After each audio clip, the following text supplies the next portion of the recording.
I'm Jenny. Thanks for watching Doing Life with Jenny. Today I'm telling you 10 things I love about Mexico.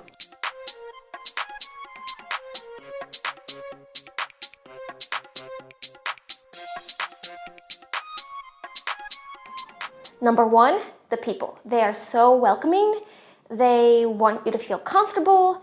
They want you to feel like you belong. It does have to do with me being a foreigner, but they are like that in general, not just with foreigners. To give you an example, I have gone to not one, but 2 15 años parties, which is a huge birthday celebration for a girl that is turning 15.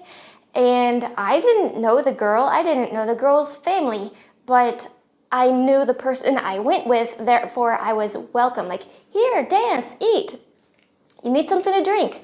And nobody batted an eye. Like, if I showed up to somebody's birthday party here and I wasn't invited, like, you would get the death stare. They would be talking about you on social media. Number 2 is important to me as a songwriter and musician is the music. There is such musical diversity, everything from what you would expect, like salsa music, cumbia, bachata, to regional music like huapango, and of course Mexico is known for its mariachi music, which I personally love. You will find music everywhere you go, whether it be like a street musician trying to make some money, or if you're walking through Plaza Garibaldi in Mexico City, you have the mariachi bands playing to kind of like show you a sample of what you can hire.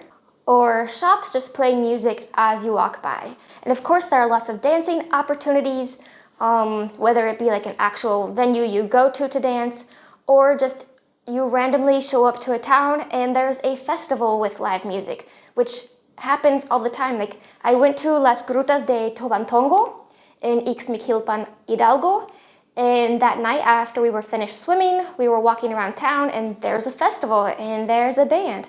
So we just start dancing. It's just like that. Every corner you turn, you'll find music. And what I love is like there are actual genres to be danced. It's not like in the US where we're kind of lacking in this area unless you specifically seek out salsa lessons or swing lessons. Like, your average person doesn't know how to dance. It's just like shake what your mama gave you kind of thing. But in Mexico, like, everyone knows how to dance cumbia and duranguense. Even if some of the dances might be simple, everyone can enjoy them. It tends to be very appropriate, and I really appreciate that. Number 3, I'm not sure if there's a translation for it in English. If so, I'll put it on the screen, but it's la convivencia. It's like the idea of togetherness. I find that in the United States, generally speaking, people kind of like to keep to themselves. They have their little groups that they hang out with, and that is it. Or we really value independence, and like, as soon as you can move out of mom and dad's house, you're going to. We just really value a lot of alone time. Also in the US, I feel like there's big gap between generations. Let me know if it was the same for you, but anytime we had a big family get together, the adults would like be in one room or on one side of the room, and if the kids went and were bothering them too much, like, hey, go off and play with your sister, go off and play with your cousins. But in Mexico, there's, like I said, lots of togetherness. Like, the kids are very much involved in the conversation, and like, it's noticeable in their vocabulary and their way of speaking, they're just a lot more developed in that area at a sooner age. A lot of their social activity is like going to the town center and just sitting down and talking with your friends or family. It's not based on going out to drink. It's not based on going out shopping. It's just, hey, let's value this time together. Number 4, which is making the move possible, is the cost of living. I'll leave it brief at that because there are so many videos out there about the cost of living in Mexico, but as I've said previously, I'll be living on about $400 a month. Number 5, it's history. Obviously, every country has a history, but I actually understand Mexico's. I actually know a lot about it. Unfortunately, in the education system in the United States, we do not value history, we do not value geography, so I didn't honestly learn much about my own country.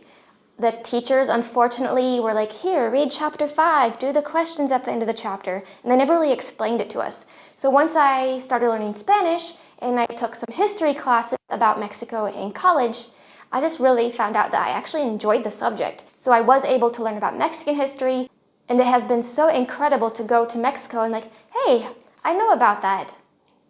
like as far as seeing the pyramids or seeing Frida Kahlo's artwork and her house. Number 6, materialism. The US is extremely materialistic. As we know, it's all about keeping up with the Joneses. Your neighbor gets a new car, you need to get a nicer car. Your neighbor upgrades their phone, you need to upgrade your phone. In Mexico, it is becoming a little bit like that, but still nowhere to the extremes we experience in the USA. I really like that they tend to value experiences and quality time versus material possessions. Number 7, the artwork and handicrafts. Of course we have that in the USA, but it is not within reach for most people's budget. I know for mine, it's way out of the picture. Like, I see this cute little store near my house that has all kinds of stuff I would love to have to support those artists and to decorate my house, but it is way out of my price range. In Mexico, you can walk down any street in any town and find some little cute knick-knack or picture or vase, something to support the local people, to make your house look cute, to bring home as a souvenir, and it won't break the bank. It will just be a couple dollars, maybe more depending on what it is, but you'll find something well within your price range. I especially love it when the artist is the one selling it, and I also really like it if I can support an indigenous community. Number 8 might sound silly, but the pharmacies. Of course, there are pharmacies in the US. But first, you have to go to the doctor. Secondly, you need a prescription. Then the doctor will fax the prescription, or you'll take the prescription to the pharmacy. Then even if you have insurance, you're still going to pay maybe a little, maybe a lot of money. However, in Mexico, you can walk directly into the pharmacy and tell them, I need amoxicillin, my throat hurts, and they will give it to you, no questions asked, and for a very reasonable price. A couple trips to Mexico ago, I had an upset stomach. I went to a little clinic attached to the pharmacy and saw the doctor, and he told me what he recommended I get. I went next door to the pharmacy and got it, and for the doctor's appointment and 2 prescriptions, I paid less than $7 US. That is not going to happen here. Might I add, I didn't have any kind of traveler's insurance. This was 100% out of pocket. Number 9, the education system. I'm not going to sit here and tell you that Mexican has the best education system in the world, but I will say they are trying in comparison to the US. As I said previously, the US does not value history or geography. It's very science and math based and a little bit of emphasis on English. However, in Mexico, I feel like they have a good variety of classes that are important in their education system, including a foreign language. Like, they're learning English from very early on compared to most places in the US.